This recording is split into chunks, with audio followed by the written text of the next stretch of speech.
La Bible sainte, Louis II 1910. Ecclésiaste.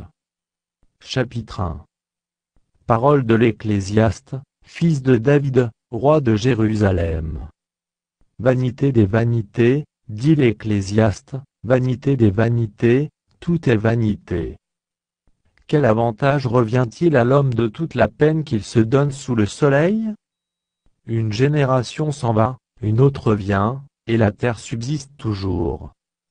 Le soleil se lève, le soleil se couche, il soupire après le lieu d'où il se lève de nouveau. Le vent se dirige vers le midi, tourne vers le nord, puis il tourne encore, et reprend les mêmes circuits.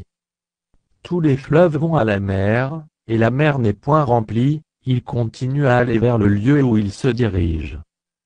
Toutes choses sont en travail au-delà de ce qu'on peut dire, l'œil ne se rassasie pas de voir, et l'oreille ne se lasse pas d'entendre.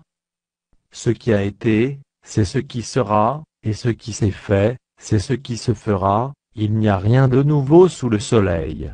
S'il est une chose dont on dise « voit ceci », c'est nouveau, cette chose existait déjà dans les siècles qui nous ont précédés.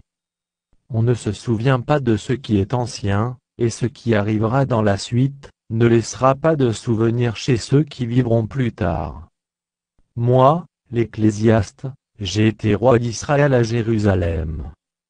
J'ai appliqué mon cœur à rechercher et à sonder par la sagesse, tout ce qui se fait sous les cieux, c'est là une occupation pénible, à laquelle Dieu soumet les fils de l'homme. J'ai vu tout ce qui se fait sous le soleil, et voici, tout est vanité et poursuite du vent. Ce qui est courbé ne peut se redresser, et ce qui manque ne peut être compté. J'ai dit en mon cœur voici, j'ai grandi et surpassé en sagesse tous ceux qui ont dominé avant moi sur Jérusalem, et mon cœur a vu beaucoup de sagesse et de science. J'ai appliqué mon cœur à connaître la sagesse, et à connaître la sottise et la folie, j'ai compris que cela aussi c'est la poursuite du vent.